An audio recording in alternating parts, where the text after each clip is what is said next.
En tant qu'actionnaire et employé de votre entreprise, vous allez pouvoir choisir votre rémunération selon 3 méthodes. Premièrement, vous pouvez laisser une partie des bénéfices dans votre entreprise, on appelle cela la thésaurisation. Deuxièmement, vous pouvez choisir de vous verser un salaire. Et la troisième méthode, c'est de vous verser un dividende. Chacune de ces options a ses propres avantages et inconvénients au niveau des impôts et des assurances sociales. On va voir ensemble comment ça fonctionne et vous allez voir qu'il va falloir trouver un juste équilibre entre ces trois méthodes. Alors j'aimerais juste revenir sur l'avantage d'une société, une SARL ou bien une SA, par rapport à une raison individuelle. Dans la raison individuelle, vous allez travailler à votre propre nom et tous les bénéfices que vous allez toucher dans l'année en cours seront intégralement soumis aux assurances sociales et à l'impôt sur le revenu. Vous n'aurez donc aucune flexibilité. On ne peut pas vraiment faire d'optimisation fiscale à ce niveau-là. Et le gros avantage d'une société suisse, c'est que l'intégralité des bénéfices de votre activité sera d'abord imposée dans un premier temps dans votre société, à un taux, je dirais, entre 11 à 20% selon le canton et la commune de résidence de votre société. Mais ensuite, vous aurez le choix sur l'utilisation de ce bénéfice, ce qui est un très gros avantage. Alors premièrement, vous pouvez décider de vous laisser une partie de votre bénéfice dans l'entreprise après vous avoir versé un salaire convenable. On appelle cela la thésaurisation.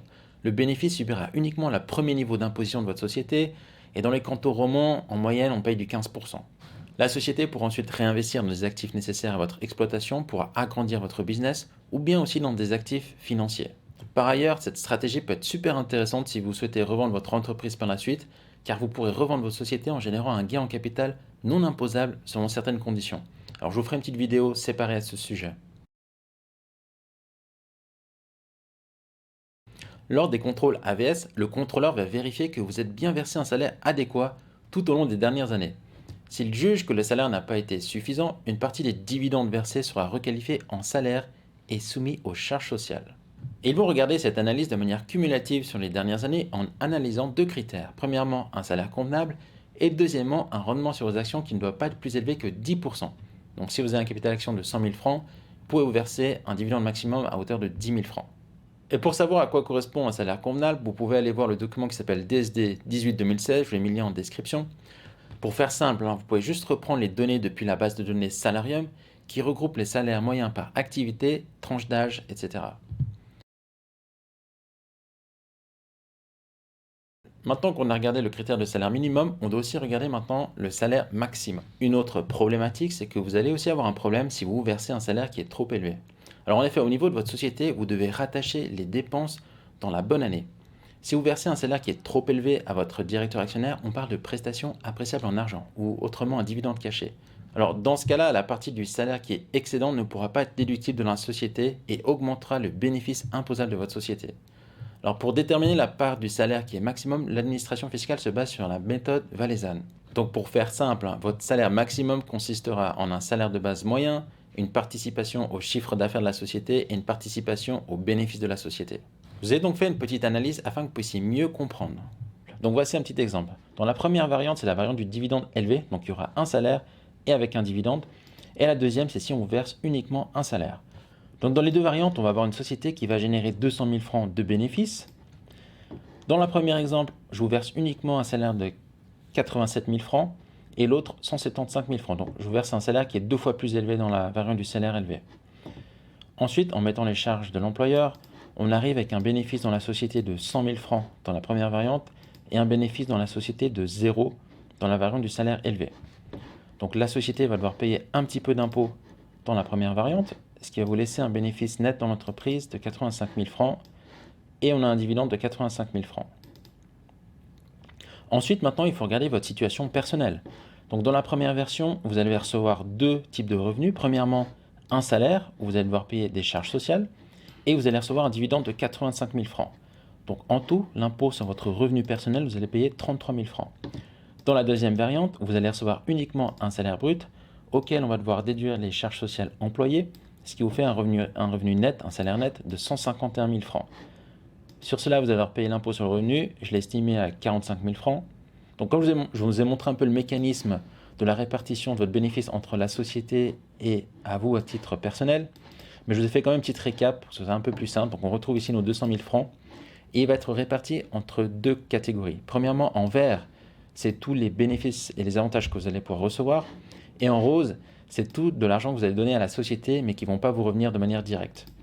Donc Premièrement, vous avez l'argent, le revenu net, c'est ce qui va revenir dans votre poche en cash. Donc ici, vous avez 126 000 francs avec le dividende élevé et 105 000 francs avec un salaire élevé. Mais vous allez aussi payer des cotisations. Et une partie de ces cotisations vont vous revenir à l'âge de la retraite, notamment les cotisations AVS. Donc ici, je vous ai mis une partie des cotisations, vous allez recevoir sous la forme d'une rente lorsque vous serez à la retraite. Et ici, je vous ai mis en rose, c'est ce que vous allez payer en trop. Donc vous savez, dans les cotisations AVS, malheureusement, il y a une partie qui va revenir à vous et une autre partie que vous allez cotiser pour les autres personnes. Donc là-dedans, j'ai estimé que dans le cas d'un salaire élevé, vous allez payer pour 9 300 francs de cotisation où vous n'aurez aucun avantage. Deuxièmement, on a les cotisations à votre deuxième pilier. Donc là, la majorité des cotisations est une partie épargne et une risque, mais la majorité va vous revenir à l'âge de la retraite en forme de capital ou bien une rente selon votre choix. Donc évidemment, avec un salaire élevé, vous allez cotiser beaucoup plus dans les charges de votre deuxième pilier, mais vous allez recevoir cet argent assez tard. Si vous avez que 20 ans et que vous avez déjà un salaire de 200 000, vous pourrez soit le retirer par exemple pour un bien immobilier. Dans d'autres cas, vous allez le retirer uniquement à la retraite dans 40 ans plus tard. Donc c'est dommage, vous auriez peut-être pu l'investir d'une autre manière si vous le receviez à votre titre personnel. Je vous ai mis aussi en charge qui sera perdue, c'est les assurances chômage. Donc ça dépend de votre point de vue, mais je pense que la majeure partie des directeurs d'entreprise où leur business fonctionne, ils n'ont pas vraiment le but de se mettre au chômage.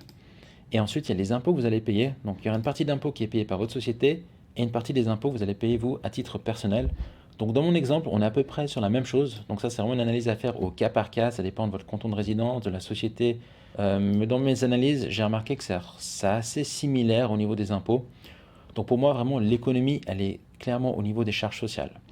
Donc dans votre analyse, si vous, votre but, c'est d'avoir le maximum de cash dans votre poche, ce sera toujours la variante du salaire et du dividende élevé qui sera le plus avantageux pour vous.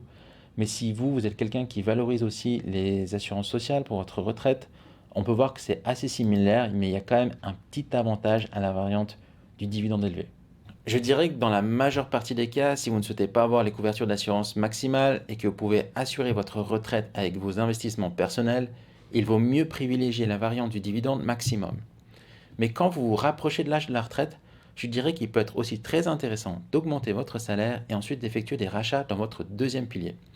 Ça va vous permettre de diminuer vos impôts et par la suite vous pourrez récupérer votre capital dans les 3 années qui suivent. Le but va être de trouver ce juste milieu entre un salaire convenable, l'optimisation de votre fiscalité ainsi que vos charges sociales. Si vous souhaitez effectuer une analyse de votre situation personnelle, vous pouvez me contacter avec le lien en description à travers ma fiduciaire Ingenious Finance. Mon but est d'accompagner les entrepreneurs dans la mise en place de leur comptabilité et d'optimiser leur fiscalité personnelle. À bientôt!